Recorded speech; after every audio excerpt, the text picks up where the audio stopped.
ওই সুলতান বাইরে হালার পর বাপরে কোন নেতা নেতার মারাও হুন্দাই নাই। গাইস এই ইঁদুরটি ধনী ব্যক্তিদের মধ্যে একজন। তো সরকারকে খাজনা দেওয়ার ভয় এমালে পুরো বাড়ির লুকটাই চেঞ্জ করে ফেলে। আসসালামু আলাইকুম বড় ভাই, তুমি তো শেষ। আপনি যদি মুরব্বী না হইতেন তাহলে কি করতেন? আমার তো না মারে। বিমল স্যার তোর ইনকাম কত? ইনকাম নাই। 150 রুপিয়া দেগা। এরপরে ইঁদুরটি বসে চেয়ারে হিসাব করার জন্য। বাপরে আমারে চিনচর সালে কো छोड़ूंगा नहीं। ভালো হয়ে যাও মাসুদ। এর ভিতরে ইঁদুরের ঘরে সবকিছু উল্টাপাল্টা কাজ করতে থাকে। বাল বাল বাচ কে আরে দেওয়া।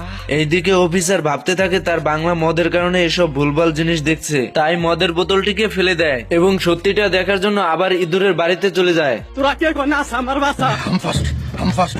আসসালামু আলাইকুম মোটা খাসি। না বেটা, হইলো বেটা।